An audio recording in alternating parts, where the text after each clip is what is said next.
So hello guys, this is Marky Lifestyle once again. So, meron lang share sa inyo, quick story lang.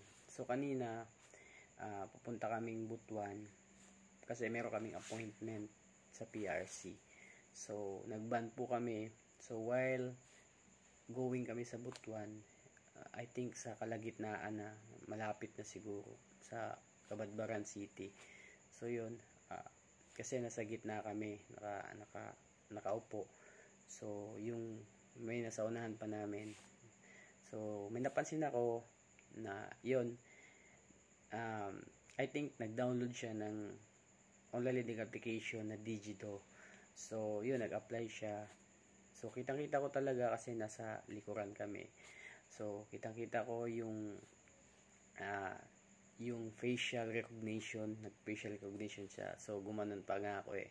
So, lumingon siya.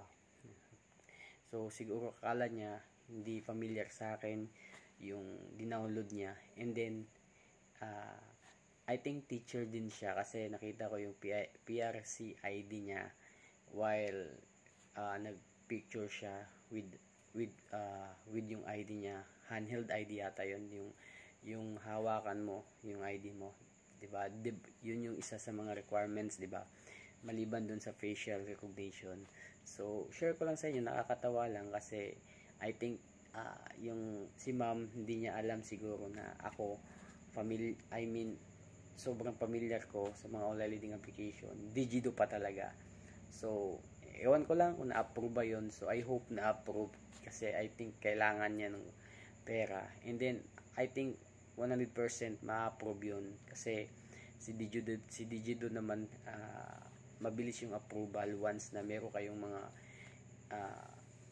documents na hinahanap nila, lalong-lalo na akong teacher. So marami yan, automatic mabilis yung processing niyan kasi teacher siya.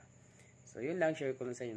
Natatawa lang ako kasi yung yung facial recognition niya, gumanon kasi ako, so kitang-kita. That's why napalingon siya sa likod namin. So hindi ko na lang ininterrupt, hindi ko na lang siya kinausap about sa Digido, no. So ewan ko kung na-approve siya, and I think na-approve siya si ma'am. So yun lang, nakakatawa lang, share ko lang sa inyo. So peace.